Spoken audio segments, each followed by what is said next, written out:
Halo, jumpa lagi dengan Bu Vero dalam pelajaran ilmu pengetahuan alam. Kali ini kita akan membahas tentang pencemaran lingkungan. Perhatikan gambar berikut. Bandingkan dengan gambar berikut. Bandingkan kondisi ini dengan kondisi gambar terdahulu. Ketidakseimbangan struktur dan fungsi daur materi terjadi karena proses alam atau juga karena perbuatan manusia. Jadi, pencemaran lingkungan terjadi akibat dari kumpulan kegiatan manusia atau populasi dan bukan dari kegiatan perorangan atau individu.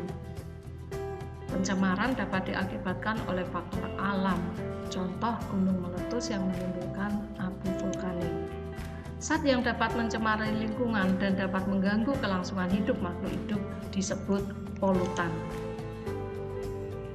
Polutan ini dapat berupa zat kimia, debu, suara, radiasi, atau panas yang masuk ke dalam lingkungan. Kapan suatu zat dikatakan sebagai polutan?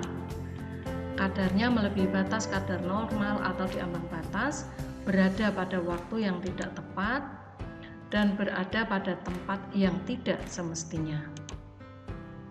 Kita lihat yang pertama, pencemaran air. Coba kalian bandingkan kondisi sungai yang begitu bersih dengan kondisi sungai yang penuh dengan sampah. Gambar sebelah kiri menunjukkan sungai yang bersih. Bisa kita melakukan kegiatan apapun di situ, tapi kita lihat kondisi sebelah kanan. Nah, tegakah kalian mau berenang di kondisi seperti itu? Kualitas air itu turun, air tidak berfungsi lagi sesuai dengan peruntukannya. Pencemaran air yaitu masuknya makhluk hidup, zat, energi, atau komponen lain ke dalam air. Akibatnya, kualitas air turun sampai ke tingkat tertentu yang menyebabkan air tidak berfungsi lagi sesuai dengan peruntukannya. Apabila perairan tercemar, maka keseimbangan ekosistem di dalamnya juga akan terganggu. Faktor penyebab pencemaran air itu apa saja? Yang pertama, limbah industri. Kita perhatikan air atau sungai yang tercemari limbah industri ini akan mengganggu kehidupan di sekitarnya maupun ekosistem di sekitarnya. Kemudian limbah rumah tangga. Limbah rumah tangga bisa berasal dari perumahan, dari pasar, dari toko dan sebagainya.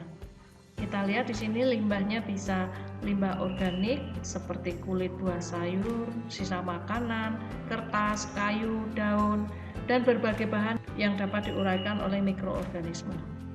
Limbah yang berasal dari bahan anorganik antara lain besi, aluminium, plastik, kaca, kaleng bekas cat, dan minyak wangi. Ini tidak bisa diuraikan oleh mikroorganisme. Di perairan, sampah mengalami proses penguraian oleh mikroorganisme. Akibatnya, kandungan oksigen dalam perairan juga menurun.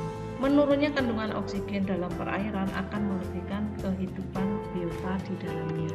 Limbah pertanian, terutama akibat dari penggunaan pupuk dan bahan kimia pertanian tertentu seperti insektisida dan herbisida.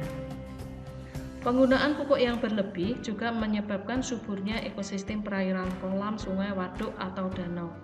Pupuk yang tidak terserap oleh tumbuhan akan terbuang menuju perairan. Akibatnya terjadi blooming algae atau tumbuh suburnya ganggang di atas permukaan air. Tanaman ganggang ini dapat menutupi seluruh permukaan air sehingga mengurangi kadar sinar matahari yang masuk ke dalam perairan tersebut. Akibatnya, proses fotosintesis fitoplankton terganggu dan kadar oksigen yang terlalu dalam air menurun sehingga merugikan makhluk hidup lain yang berada di dalamnya. Apa dampak pencemaran air? Yang pertama, penurunan kualitas lingkungan. Yang kedua, gangguan kesehatan. Kemudian yang ketiga, pemekatan hayati. Yang keempat, mengganggu pemandangan. Yang kelima, mempercepat proses kerusakan benda. Bagaimana cara penanggulangan pencemaran air? Yang pertama, pembuatan kolam stabilisasi. Yang kedua, instalasi pengolahan air limbah atau IPAL. Yang ketiga, pengolahan ekskreta. Ekskreta banyak terkandung pada air limbah rumah tangga.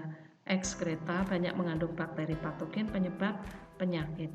Dalam meminimalisasi sampah hasil limbah rumah tangga khususnya, dapat dilakukan upaya pengurangan sampah.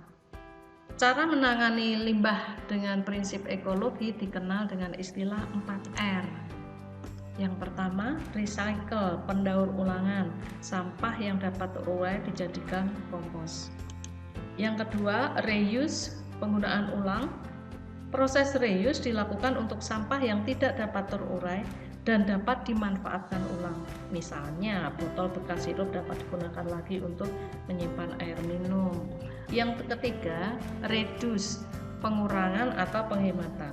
Reduce adalah melakukan pengurangan bahan atau penghematan. Contohnya, jika kita akan berbelanja ke pasar atau supermarket, sebaiknya dari rumah sudah membawa tas.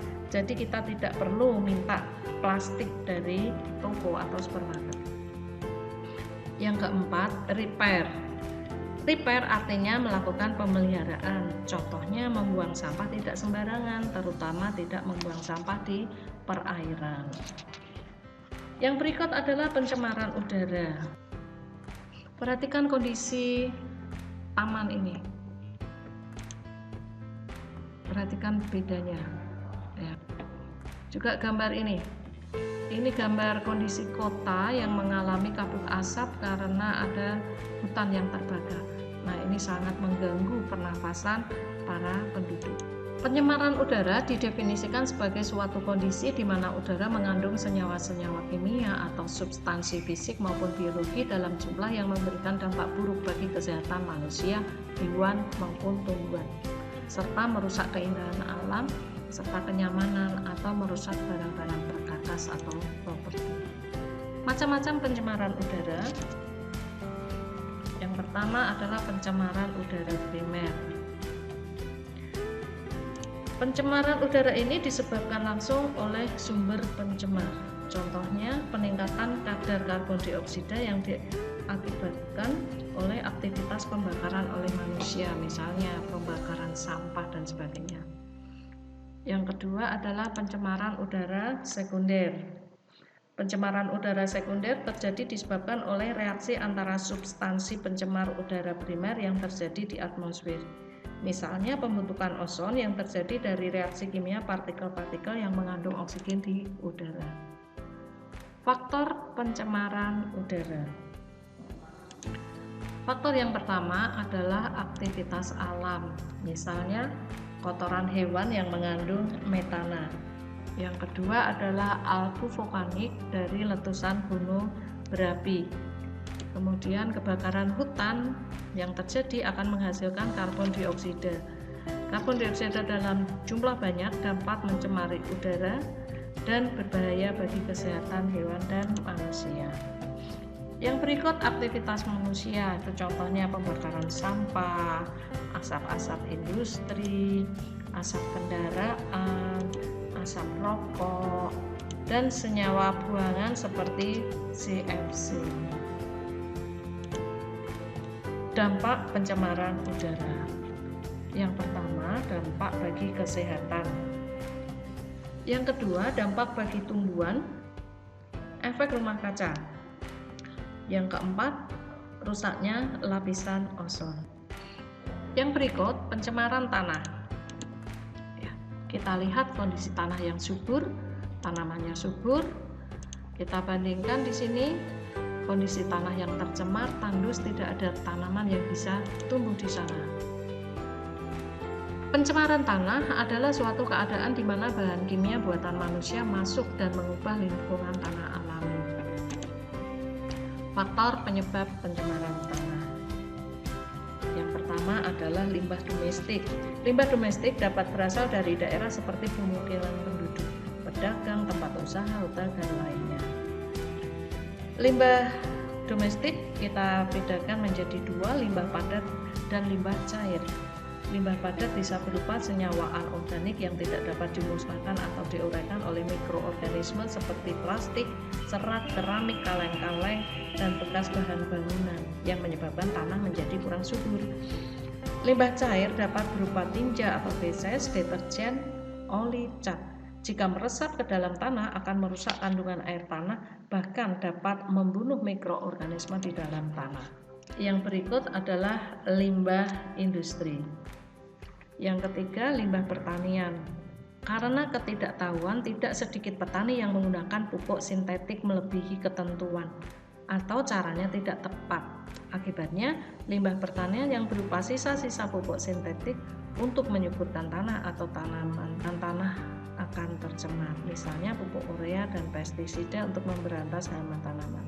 Penggunaan pupuk yang terus-menerus dalam pertanian akan merusak struktur tanah. Akibatnya, kesuburan tanah berkurang dan tidak dapat ditanami jenis tanaman tertentu karena hara tanah semakin berkurang. Dampak pencemaran tanah. Yang pertama, terhadap kesehatan manusia. Dampak terhadap ekosistem. Perubahan kimiawi tanah yang radikal dapat timbul dari adanya bahan kimia beracun dan berbahaya, bahkan pada dosis yang rendah sekalipun. Perubahan ini dapat menyebabkan perubahan metabolisme dari mikroorganisme endemik dan arthropoda yang hidup di lingkungan tanah. Akibatnya, perubahan ini dapat memusnahkan beberapa spesies primer dari rantai makanan, dapat memberi akibat yang besar terhadap predator atau tingkatan lain dari rantai makanan tersebut. Pada pertanian, dampak pada pertanian terutama perubahan metabolisme tanaman yang pada akhirnya dapat menyebabkan penurunan hasil pertanian. Cara penanggulangan pencemaran tanah. Cara yang pertama adalah remediasi. Remediasi adalah kegiatan untuk membersihkan permukaan tanah yang tercemar. Ada dua jenis remediasi tanah, yaitu in situ dan ex situ. Yang kedua, bioremediasi. Bioremediasi adalah proses pembersihan pencemaran tanah dengan menggunakan mikroorganisme, jamur atau bakteri. Bioremediasi bertujuan untuk memecah atau mendegradasi zat pencemar menjadi bahan yang kurang beracun atau tidak beracun, yaitu karbon dioksida dan air. Sampai di sini pertemuan kita hari ini. Terima kasih atas perhatiannya. Sampai jumpa minggu depan. Tetap jaga kesehatan, patuhi protokol kesehatan, tetap semangat, dan jangan lupa bahagia. Sampai jumpa.